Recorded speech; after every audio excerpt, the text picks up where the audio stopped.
जय हिंद साथियों, स्वागत है आप सभी का आपके अपने YouTube channel target with Ajit में। तो साथियों, आज की इस क्लास में हम डिस्कस करने वाले हैं रेलवे ग्रुप डी के सिलेबस के according most important 25 GK GS के क्वेश्चंस के बारे में, जो कि आप सभी के ग्रुप डी के एग्जाम में देखने को मिल सकती हैं। तो वीडियो को अंत तक जरूर देखिएगा, क्योंकि दिए गए सभी क्वेश्चंस एग्जाम ओरिएंटेड और सिलेक्टिव हैं। तो आइए देखते हैं। जैसे पहला प्रश्न है, दिल्ली सल्तनत का वास्तविक संस्थापक किसे माना जाता है। साथियों, पहला ही क्वेश्चन मोस्ट इंपॉर्टेंट है कि दिल्ली सल्तनत का वास्तविक संस्थापक किसे माना जाता है। तो किसे माना जाता है? इल्तुतमिश को माना जाता है। किसे माना जाता है? इल्तुतमिश को माना जाता है। उसके अतिरिक्त कुछ इंपॉर्टेंट पॉइंट के लिए हम बात करें तो याद रखिएगा, कुतुबुद्दीन ऐबक गुलाम वंश का संस्थापक था। एग्जाम में कई बार क्वेश्चन पूछाता है कि गुलाम वंश का संस्थापक कौन था। तो कुतुबुद्दीन ऐबक था। और बात करें इल्तुतमिश की, तो दिल्ली सल्तनत की वास्तविक नींव किसने डाली थी? तो इल्तुतमिश ने डाली थी और तुर्की शासन को स्थिर किया था। तो यदि एग्जाम में क्वेश्चन आए दिल्ली सल्तनत का वास्तविक संस्थापक कौन था, तो इल्तुतमिश था। और गुलाम वंश का संस्थापक कौन था? तो कुतुबुद्दीन ऐबक था। नेक्स्ट क्वेश्चन जो कि मोस्ट इंपॉर्टेंट और साइंस का क्वेश्चन है, और ये क्वेश्चन साथियों 2019 के जो है कि रेलवे ग्रुप डी के एग्जाम में पूछा गया क्वेश्चन है कि विटामिन सी की कमी से कौन सा रोग होता है। तो याद रखिएगा, विटामिन सी की कमी से स्कर्वी रोग होता है। और विटामिन सी का रासायनिक नाम क्या है? तो याद रखिएगा, स्कॉर्बिक एसिड इसका रासायनिक नाम हो जाता है। इसके अतिरिक्त साथियों बात करें कौन से विटामिन की कमी से क्या होता है, तो याद रखिएगा, रतौंधी। विटामिन ए की कमी से क्या होता है? रतौंधी होता है। स्कर्वी की बात करें तो विटामिन सी की कमी से होता है। बेरी बेरी की बात करें तो विटामिन बी1 की कमी से बेरी बेरी नामक रोग होता है। और एनीमिया की बात करें तो आयरन की कमी से एनीमिया नामक रोग होती है। तो इन सभी को याद रखिएगा, आपके एग्जाम में एक क्वेश्चन यहाँ से 100% देखने को मिलने वाला है। नेक्स्ट क्वेश्चन है, गगनयान मिशन किससे संबंधित है? बात करें साथियों, हाल ही में चर्चे में रहा गगनयान मिशन किससे संबंधित है? तो मानव अंतरिक्ष उड़ान से संबंधित है। किससे संबंधित है? मानव अंतरिक्ष उड़ान से संबंधित है। नेक्स्ट क्वेश्चन साथियों हिस्ट्री का है, मोस्ट इंपॉर्टेंट है। और यहाँ से आपको लगभग 4 से 5 क्वेश्चन लर्न होने वाले हैं। तो बात करें, हड़प्पा किस नदी के किनारे अवस्थित है? इतिहासकालीन हड़प्पा सभ्यता किस नदी किनारे स्थित है? तो याद रखिएगा, रावी नदी किनारे अवस्थित है। उसके अतिरिक्त यदि बात करें प्राचीन नगरों का नाम और किन नदियों के भी किनारे स्थित हैं, तो सबसे पहले बात करें हड़प्पा, जो कि रावी नदी किनारे स्थित है। कालीबंगा घग्गर नदी किनारे स्थित है। लोथल की बात करें तो भोगवा नदी किनारे स्थित है। और रोपड़ की बात करें तो सतलज नदी किनारे स्थित है। तो इन सभी को आप याद रखिएगा, यहाँ से भी आपके एग्जाम में एक क्वेश्चन पूछा जा सकता है। नेक्स्ट क्वेश्चन है, महावीर का प्रथम अनुयायी कौन था? साथियों, आप सभी के ग्रुप डी के एग्जाम में महावीर स्वामी और महात्मा बुद्ध, इन दोनों में से किसी एक से 100% एक क्वेश्चन आपके एग्जाम में पूछा जाएगा। जिसमें से ये क्वेश्चन प्रीवियस ईयर का क्वेश्चन है, आपके एग्जाम में पूछा जा सकता है कि महावीर स्वामी का प्रथम अनुयायी कौन था? तो जमाली था। और जमाली कौन था? तो महावीर स्वामी का दामाद था। आइए महावीर स्वामी के बारे में कुछ डिटेल में समझते हैं। तो भगवान महावीर की पत्नी का नाम यशोदा था। उसने प्रियदर्शना नामक एक पुत्री उत्पन्न हुई। उस पुत्री का विवाह जमाली नाम के क्षत्रिय से हुआ था, जो बाद में महावीर स्वामी का अनुयायी बना और वह उनका प्रथम शिष्य था। तो साथियों, इस पॉइंट से आपको 3 क्वेश्चन लर्न होते हैं, क्योंकि एग्जाम में क्वेश्चन पूछाता है भगवान महावीर स्वामी की पत्नी का क्या नाम था? तो यशोदा नाम था। उनकी पुत्री का क्या नाम था? तो प्रियदर्शना था। उनके दामाद का क्या नाम था? जमाली था, जो कि उनका प्रथम शिष्य था। तो ये 3 क्वेश्चन याद रखिएगा। 3 तरीके से पूछे जाते हैं। नेक्स्ट मोस्ट इम्पॉर्टेंट क्वेश्चन है, दिल्ली के किस सुल्तान ने ब्राह्मणों पर जजिया कर लगाया था? जजिया एक प्रकार का साथियों कर था जो कि दिल्ली के सल्तनत ने ब्राह्मणों पर भी लगाया था। तो किसने लगाया था? फिरोज तुगलक ने। फिरोज तुगलक ने जो कि ब्राह्मणों पर भी जजिया कर लगाया था। नेक्स्ट क्वेश्चन है, आधुनिक इतिहासकार जिसने 1857 का विद्रोह को स्वतंत्रता की पहली लड़ाई कहा था वो कौन था? तो वीडी सावरकर थे। कौन था? वीडी सावरकर थे। यदि वीडी सावरकर के बारे में थोड़ा डिटेल में समझे साथियों, तो वीडी सावरकर ने अपनी पुस्तक the Indian war of independence 1857 में 1857 के विद्रोह को सुनियोजित स्वतंत्रता संग्राम की संज्ञा थी और उन्होंने इसे स्वतंत्रता की पहली लड़ाई कहा था। तो काफी इंपॉर्टेंट पॉइंट है, याद रखिएगा। नेक्स्ट क्वेश्चन है, किसने 1873 ईस्वी में सत्यशोधक समाज की स्थापना की? साथियों मोस्ट एग्जाम रिपीटेड क्वेश्चन है जो कि बार बार परीक्षाओं में पूछा जाता है कि किसने 1873 ईस्वी में सत्यशोधक समाज की स्थापना किया था? तो ज्योतिबा फूले ने किया था। किसने किया था? ज्योतिबा फूले ने किया था। नेक्स्ट मोस्ट इंपॉर्टेंट क्वेश्चन है कि भारतीय राष्ट्रीय कांग्रेस की स्थापना कब हुई थी? साथियों यह एक ऐसा क्वेश्चन है जिससे बार बार परीक्षाओं में क्वेश्चन पूछा जाता है और क्वेश्चन जो कि बदल बदल के पूछा जाता है। इसमें क्या पूछा है? भारतीय राष्ट्रीय कांग्रेस की स्थापना कब हुई थी? तो 1885 में हुई थी। और इसके बारे में डिटेल में समझें तो भारतीय राष्ट्रीय कांग्रेस की स्थापना 1885 ईस्वी में एओ ह्यूम द्वारा की गई थी जो एक अवकाश प्राप्त अंग्रेज अधिकारी थे। इसका पहला अधिवेशन 28 से 30 दिसंबर 1885 को बंबई में किया गया था।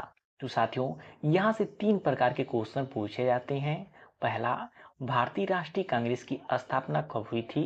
1885 में। इसके पहले अध्यक्ष कौन थे? तो एओ ह्यूम थे। उसके बाद से पहला अधिवेशन कहाँ पे हुआ था? तो मुंबई में हुआ था। ये 3 क्वेश्चन पूछे जाते हैं तो इनको आप याद रखिएगा। नेक्स्ट क्वेश्चन है, भारतीय संविधान में मौलिक अधिकारों के विचार का संदर्भ किस देश से लिया गया है? पॉलिटी का मोस्ट एग्जाम रिपीटेड क्वेश्चन है कि भारतीय संविधान में मौलिक अधिकारों के विचारों का संदर्भ किस देश से लिया गया है? तो संयुक्त राज्य अमेरिका से लिया गया है। यदि डिटेल में समझें तो संयुक्त राज्य अमेरिका राष्ट्रपति पर महाभियोग, राष्ट्रपति तथा उपराष्ट्रपति के कार्य, सर्वोच्च न्यायालय एवं उच्च न्यायालय के न्यायाधीश को हटाया जाना, मौलिक अधिकार, न्यायिक पुनरावलोकन और न्यायालय की स्वतंत्रता, भारतीय संविधान की प्रस्तावना, ये सभी कहाँ से लिया गया है? संयुक्त राज्य अमेरिका से लिया गया है। नेक्स्ट क्वेश्चन है, सिक्किम भारत का एक राज्य बनाया गया था किस संविधान संशोधन के द्वारा? तो 35वें संविधान संशोधन के द्वारा जो कि सिक्किम को भारत का एक सह राज्य बनाया गया था। नेक्स्ट क्वेश्चन है जो बायोलॉजी से संबंधित है और मोस्ट इम्पॉर्टेंट है कि जेनेटिक्स निम्न में से किसका अध्ययन है? और साथियों हाल ही में हुए यूपीटीपीएससी के एक एग्जाम में ये क्वेश्चन पूछा गया था कि जेनेटिक्स के फादर कौन हैं? तो जेनेटिक्स के फादर हैं ग्रेगर जॉन मेंडल। और जेनेटिक्स में किसका अध्ययन किया जाता है? तो आनुवंशिकता और विचरण का अध्ययन किया जाता है। नेक्स्ट क्वेश्चन है, बोध गया में किसे ज्ञान की प्राप्ति हुई थी? तो गौतम बुद्ध को बोध गया में जो कि ज्ञान की प्राप्ति हुई थी। और बात करें गौतम बुद्ध की तो उनसे संबंधित 4 महत्वपूर्ण पॉइंट को समझते हैं जो कि बार बार परीक्षाओं में पूछे जाते हैं कि महात्मा बुद्ध का जन्म कब हुआ था? 563 ईसा पूर्व कपिलवस्तु के लुम्बिनी वन में। बोध गया बिहार में बैसाखी पूर्णिमा की रात उन्हें ज्ञान की प्राप्ति हुआ था। काशी के ऋषि पत्तनम मृगदाव सारनाथ में उन्होंने अपना प्रथम उपदेश दिया जिसे धर्मचक्र प्रवर्तन कहा गया। और कुशीनगर में उनका निधन हुआ जिसे बौद्ध साहित्य में महापरिनिर्वाण कहा गया। तो ये चारों ऐसे पॉइंट हैं जो कि बार बार परीक्षाओं में पूछे जाते हैं, तो इनको आप याद रखिएगा। तो साथियों, वीडियो की क्वालिटी कंटेंट आप सब लोग को पसंद आ रहा हो तो प्लीज़ वीडियो को लाइक और शेयर करके चैनल को सब्सक्राइब जरूर कर लीजिएगा। नेक्स्ट क्वेश्चन है, कुतुब मीनार किसके द्वारा पूरा किया गया? बात करा साथियों कि कुतुब मीनार किसके द्वारा पूरा किया गया, तो याद रखिएगा इल्तुतमिश के द्वारा पूरा किया गया। कुतुब मीनार को इल्तुतमिश के द्वारा पूरा किया गया और कुतुबुद्दीन ऐबक के द्वारा निर्माण कार्य प्रारंभ किया गया था। नेक्स्ट क्वेश्चन है, डीएनए ने डबल हेलिक्स संरचना की खोज किसके द्वारा की गई थी? तो जेम्स वाट और फ्रांसिस क्रिक के द्वारा किया गया था डबल हेलिक्स डीएनए की संरचना की खोज। नेक्स्ट क्वेश्चन है, कोणार्क सूर्य मंदिर किस राज्य में स्थित है? तो याद रखिएगा कोणार्क का सूर्य मंदिर जो है कि वो ओडिशा राज्य में स्थित है। नेक्स्ट क्वेश्चन है, अशोक ने किस धर्म को अपना समर्थन दिया था? तो अशोक ने बौद्ध धर्म को अपना समर्थन दिया था। अशोक ने कलिंग युद्ध के बाद बौद्ध धर्म अपनाया और धर्म प्रचार में योगदान दिया। तो कई बार पूछा जाता है अशोक ने बौद्ध धर्म कब अपनाया? तो कलिंग युद्ध के बाद। नेक्स्ट क्वेश्चन है, भारत का सबसे लंबा तटीय क्षेत्र कौन सा है? तो पूर्वी तट। जो पूर्वी तट है वह भारत का सबसे लंबा तटीय क्षेत्र हो जाता है। डिटेल में समझें तो पूर्वी तट पर बंगाल की खाड़ी के किनारे 1600 किलोमीटर से अधिक जो कि तटीय क्षेत्र है, इसलिए सबसे लंबा तटीय क्षेत्र हो जाता है। नेक्स्ट क्वेश्चन है, भारत का सबसे छोटा राज्य कौन सा है? तो गोवा है और सबसे बड़ा राज्य राजस्थान है। तो इन दोनों पॉइंट्स को याद रखिएगा। नेक्स्ट क्वेश्चन है, इस घटना के बाद महात्मा गांधी ने असहयोग आंदोलन को अपनी हिमालय जैसी भूल बताई थी। तो देखिए महात्मा गांधी से अक्सर एग्जाम में क्वेश्चन पूछे जाते हैं, इसलिए हमने इस क्वेश्चन को सिलेक्ट किया है कि किस घटना के बाद महात्मा गांधी ने असहयोग आंदोलन को अपनी हिमालय जैसी भूल बताई। तो कौन से जो की घटना के बाद? चौरी चौरा की घटना के बाद। डिटेल में समझें चौरी चौरा की घटना को। तो चौरी चौरा उत्तर प्रदेश के गोरखपुर जिले के पास एक कस्बा है, जहां 4 फरवरी 1922 को आंदोलनकारी भीड़ ने ब्रिटिश शासन की एक पुलिस चौकी को आग लगा दी थी, जिसमें 22 या 30 पुलिस कर्मचारी जिंदा जलकर मर गए थे। और साथियों, आप जो कि 5 फरवरी याद रखिएगा, क्योंकि उत्तर प्रदेश सरकार ने 4 नहीं बल्कि 5 फरवरी को सही माना है। नेक्स्ट क्वेश्चन है, भारतीय संविधान को किस देश के संविधान से ढंगीय ढांचा मिला है? तो भारतीय संविधान को जो कि कनाडा के संविधान से संघीय ढांचा मिला हुआ है। नेक्स्ट क्वेश्चन है, भारत में सबसे ज्यादा विदेशी मुद्रा किस क्षेत्र से आती है? आईटी सेक्टर से आती है। किस क्षेत्र से आती है? आईटी सेक्टर से आती है।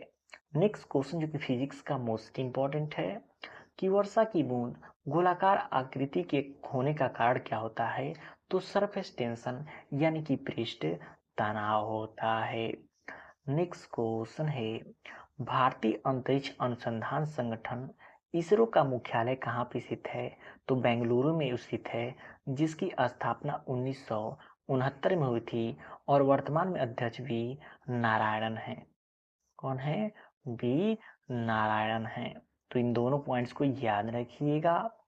नेक्स्ट क्वेश्चन है, भारतीय संविधान में किस अनुच्छेद के अंतर्गत नागरिकों के मौलिक अधिकार प्रदान किए गए हैं? तो अनुच्छेद 12 से 35 के अंतर्गत नागरिकों को उनके मौलिक अधिकार दिए गए हैं। लास्ट क्वेश्चन है साथियों कि निम्नलिखित में से भारतीय राष्ट्रीय कांग्रेस के किस अधिवेशन में पहली बार मौलिक अधिकारों से संबंधित प्रस्ताव पारित किए गए थे? तो कराची अधिवेशन 1931 में। किसमें? कराची अधिवेशन 1931 में। तो साथियों, ये रहे रेलवे ग्रुप डी के सिलेबस के अकॉर्डिंग मोस्ट इंपॉर्टेंट 25 क्वेश्चन, जिसमें से 2 से 3 क्वेश्चन आपके एग्जाम में 100% देखने को मिलने वाले हैं। तो चैनल पर नए हैं तो चैनल को सब्सक्राइब जरूर कर लीजिएगा, क्योंकि यहाँ पे डेली प्रैक्टिस सेट क्लासेस चलाई जाती हैं जो कि रेलवे ग्रुप डी के सिलेबस के अकॉर्डिंग होती हैं।